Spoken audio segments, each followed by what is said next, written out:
নমস্কার, দুই রিপোর্টে আপনাদের স্বাগত। আগামী 20 ডিসেম্বর মুক্তি পেতে চলেছে সুজিত দত্ত পরিচালিত যিশু সেনগুপ্ত এবং দেব অভিনীত সিনেমা খাদান। আর তার আগে জোর কদমে খাদান ছবির প্রমোশনের উদ্দেশ্যে বেঙ্গল ট্যুর করছেন অভিনেতা দেব সহ ছবির কলাকুশলীরা। এই সিনেমার প্রচারে মধ্যমগ্রামের একটি শপিং মলে অভিনেতা দেব সহ টিম খাদানের আসার কথা ছিল। আর দেব আসার খবর জানতে পেরে বিকেল থেকেই তার অনুরাগীদের ভিড় বাড়তে শুরু করে মধ্যমগ্রাম চত্বরে, যা ক্রমশ জনসমুদ্রে পরিণত হয়। দেবকে একবার চাক্ষুষ করতে উপস্থিত অনুরাগীদের মধ্যে শুরু হয় ধাক্কাধাক্কি। দেব আসার আগেই শপিং মল চত্বর থেকে শুরু করে গুরুত্বপূর্ণ 34 নম্বর জাতীয় সড়ক জুড়ে চরম বিশৃঙ্খলা সৃষ্টি হয়, যা সামলাতে পুলিশকে রীতিমতো হিমশিম খেতে হয়।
পুলিশ ব্যারিকেড করে জনসমুদ্র আটকাতে চেষ্টা করলে পুলিশের সাথে ঠেলাঠেলি শুরু হয় উন্মত্ত দেব অনুরাগীদের। কোন রকম দুর্ঘটনা এড়াতে ঘটনাস্থলে পৌঁছায় বিশাল পুলিশ বাহিনী, মধ্যমগ্রাম ট্রাফিক এবং মধ্যমগ্রাম থানার পুলিশ আধিকারিকেরা। প্রমোশনের আয়োজক এবং পুলিশের তরফে দেব দর্শন করতে আসা উন্মত্ত অনুরাগীদের শান্ত থাকার অনুরোধ করা সত্ত্বেও তাদের উচ্ছ্বাস সামলাতে ব্যর্থ হতে হয়। এতটাই বিশৃঙ্খলা পরিস্থিতির সৃষ্টি হয় যে কলকাতাগামী রাস্তা সম্পূর্ণ বন্ধ করে দিতে হয়। অবরুদ্ধ হয়ে পড়ে যশোর রোড। ঘটনাস্থলে পৌঁছায় বারাসত থানার পুলিশ আধিকারিক এবং এসডিপিও বিদ্যাকর আজিনকে আনন্দ। পরিস্থিতি নিয়ন্ত্রণে আনতে অনুরাগীদের ছত্রভঙ্গ করতে লাঠি চার্জ করতে হয় পুলিশকে।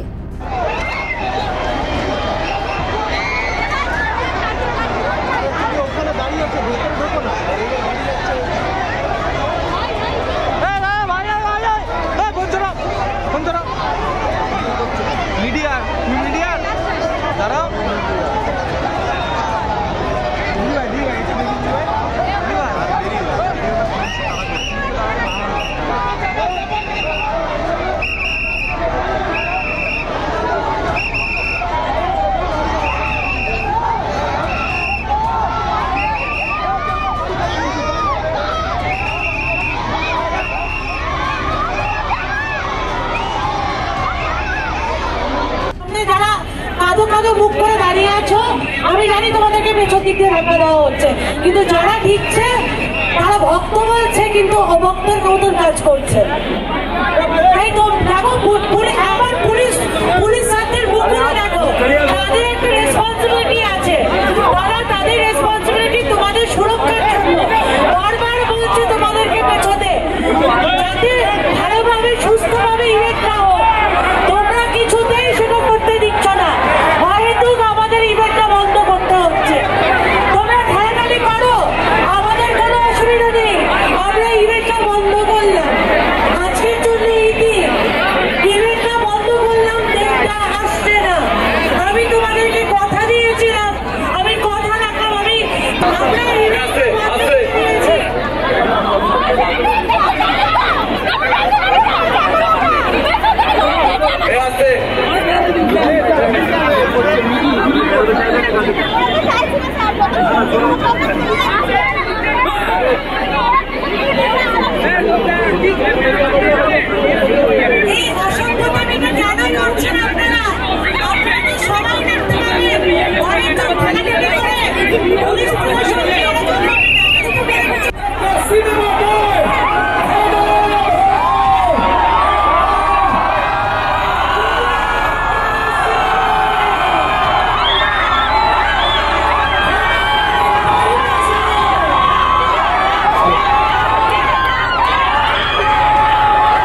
অবশেষে দীর্ঘ অপেক্ষার পর নির্দিষ্ট সময়ের অনেক পরে খাদানের প্রমোশনে দেব এসে পৌঁছন।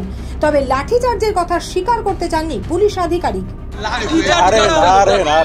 লাঠিচার্জ করা হলো, লাঠিচার্জ হলো না, লাঠিচার্জের ছবি রয়েছে স্যার। পরিকল্পনার অভাব ছিল এখানে স্যার। চলো চলো ক্রাউড প্রচুর ছিল, ক্রাউড ম্যানেজমেন্ট ছিল, বাকি কিছু নেই। এরা তো কোনো প্ল্যানিং করে কিছু করেনি, মানে বিশৃঙ্খলা, চরম বিশৃঙ্খলা দেখা গেল। অর্গানাইজেশন কি ধাক্কা খেলো। একটু পরে বল। মধ্যমগ্রাম থেকে শান্তনু বিশ্বাসের রিপোর্ট, দি রিপোর্ট। আরও বিভিন্ন খবরের আপডেট জানতে হলে অবশ্যই সাবস্ক্রাইব করুন দি রিপোর্ট চ্যানেলটি, কারণ আপনাদের একটা সাবস্ক্রিপশন আমাদের কাছে অত্যন্ত মূল্যবান। জয় হিন্দ।